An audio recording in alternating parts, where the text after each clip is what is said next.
Jesus was about leaving, and he was talking to Peter in John chapter 21 from verses 20 to 22. Jesus was telling Peter what his assignment would be. And Peter turned to John and asked Jesus, what about this man? And Jesus said, feed my lamb. That's your assignment. Face your job. Jesus said, what does it matter to you if I say, will tarry here till I come? Face your work. Feed the lamb. That's the assignment I give you. Comparison is a game of fools. 2 Corinthians chapter 10 verse 12. He said, and they comparing themselves with themselves are not wise. Only fools make comparison.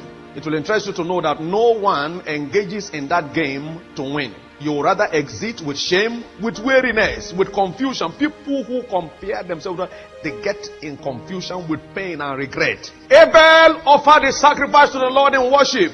And as he was doing that, Cain was looking at him and comparing.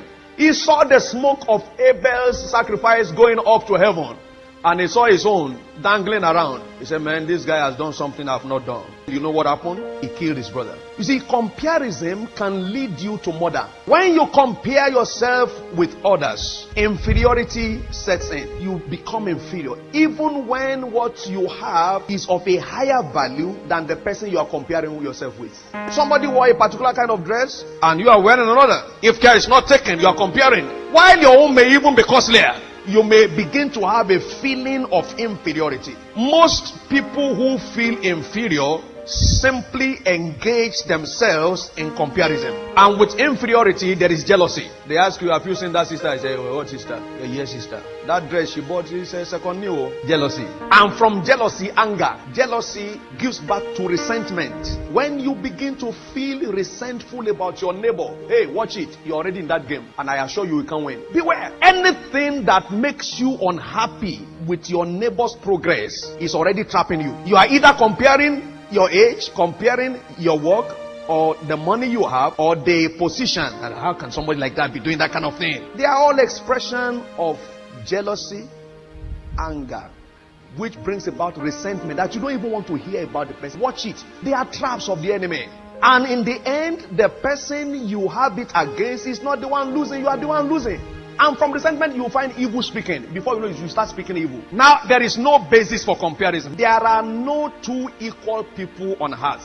Even those who are similar are still peculiar. It is your peculiarity that makes you different and outstanding and relevant. If you are not different, then you are not needed. That you are not somebody doesn't mean that you are a nobody.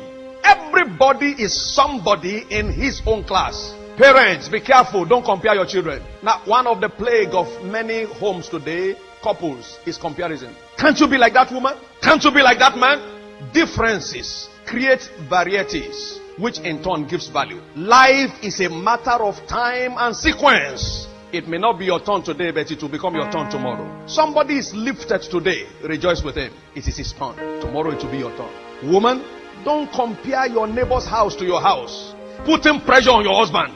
Buy cooker, buy fridge, buy dryer, buy washer, buy flat screen, buy this, buy that. Don't compare. It is when you start going from house to house that you'll be seeing what is not in your house and start putting pressure in your home. Beware of comparison.